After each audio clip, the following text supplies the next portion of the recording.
Reporter breaking. Sabarimala സ്വർണ്ണക്കൊള്ളയിൽ മുൻ administrative officer Murari ബാബുവിനെ വീണ്ടും ചോദ്യം ചെയ്യാൻ ഇഡി. ശബരിമലയിലെ മറ്റ് ക്രമക്കേടുകളിൽ നിന്നും മുരാരി ബാബു പണം സമ്പാദിച്ചെന്ന നിഗമനത്തിലാണ് അന്വേഷണ സംഘം.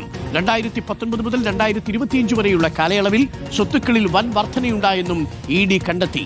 ഉണ്ണികൃഷ്ണൻ പോറ്റിയുമായി മുരാരി ബാബുവിന് സാമ്പത്തിക ഇടപാടുകൾ ഉള്ളതായും ഇഡിക്ക് വിവരം ലഭിച്ചിട്ടുണ്ട്. എന്നാൽ സ്വർണ്ണക്കൊള്ളയുമായി ബന്ധപ്പെട്ട് തനിക്ക് സാമ്പത്തിക നേട്ടങ്ങൾ ഉണ്ടായിട്ടില്ലെന്നാണ് മുരാരി ബാബുവിന്റെ മൊഴി. ശരണുണ്ട് കൂടുതൽ വിവരങ്ങളുമായി. Sharan, very good morning. Sharan, ഇന്നലെ മുരാരി ബാബുവിനെ ഇഡി ചോദ്യം ചെയ്തതിൽ നിന്ന് എന്തൊക്കെയാണ് ഇപ്പോൾ പുറത്തു വരുന്നത്?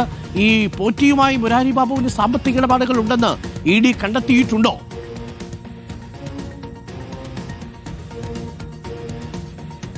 Arunkumar, good morning. എന്തായാലും അത്തരത്തിലൊരു വിവരം തന്നെയാണ് എൻഫോഴ്സ്മെന്റ് ഡയറക്ടറേറ്റിന് ലഭിച്ചിരിക്കുന്നത്. അവർ അത് സംബന്ധിച്ചുള്ള കൂടുതൽ പരിശോധനകളിലേക്ക് കടന്നിരിക്കുന്നു എന്നുള്ളതാണ് പ്രധാനപ്പെട്ട കാര്യം. ഇന്നലെയാണ് ആദ്യമായിട്ട് ഈ കേസുമായി ബന്ധപ്പെട്ട ഒരു പ്രതിയുടെ ചോദ്യം ചെയ്യലിലേക്ക് ഇഡി കടന്നിരുന്നത്. മുരാരി ബാബുവിനെ 7 മണിക്കൂറോളമാണ് ഇഡി ചോദ്യം ചെയ്തത്.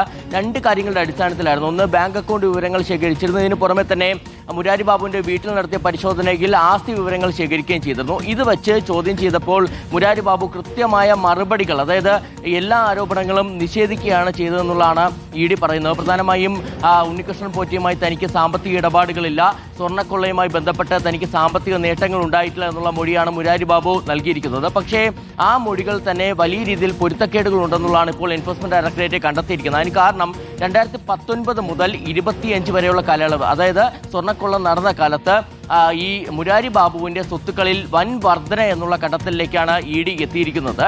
പ്രധാനമായും 2021 മുരാരി ബാബു ഒരു വീട് നിർമ്മിച്ചിരുന്നു. ആ വീട് നിർമ്മിച്ചത് തന്നെ ഈ കുറ്റകൃത്യത്തിൽ നിന്ന് സമ്പാദിച്ച പണമാണെന്നുള്ള ഒരു നിഗമനത്തിലേക്ക് കൂടിയാണ് ഇഡി എത്തിയിരിക്കുന്നത്. ഇത് സ്വർണ്ണക്കൊള്ളയിൽ മാത്രമല്ല, ശബരിമലയിലെ മറ്റ് ക്രമക്കേട്, നമുക്കറിയാം നേരത്തെ ഇഡി കൃത്യമായി തന്നെ വ്യക്തമാക്കിയ കാര്യമാണ്. ഈ സ്വർണ്ണക്കൊള്ളയിൽ മാത്രം ഒതുങ്ങുന്നതല്ല അന്വേഷണം, ശബരിമലയിലെ മറ്റ് ക്രമക്കേടുകൾ സംബന്ധിച്ചും അന്വേഷണം ഉണ്ടെന്നുള്ളതാണ്.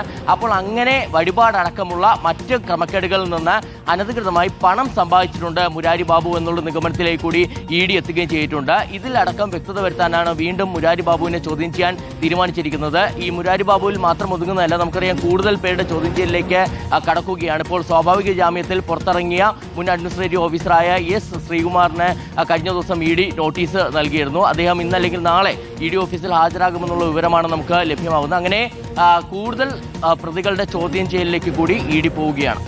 Thank you. ശരണാണ് വിവരങ്ങൾ നൽകിയത്. കുരുക്ക് മുറുകുന്നു എന്നുള്ളതാണ് അർത്ഥം. ബാക്കിയുള്ള പ്രതികളിലേക്ക് കൂടി, ചുരുക്കത്തിൽ SIT കേസിൽ ജാമ്യം കിട്ടി പുറത്തിറങ്ങുന്നു, ED കേസിൽ അകത്ത് പോകുന്നു. ആ അവസ്ഥയാണ്. ആരെങ്കിലുമൊക്കെ പിടിച്ചാർത്തിടേണ്ട, എല്ലാവരും ഇങ്ങനെ പുറത്തു വന്നാൽ എന്ത് ചെയ്യും എന്നുള്ളതാണല്ലോ പ്രധാന ചോദ്യം.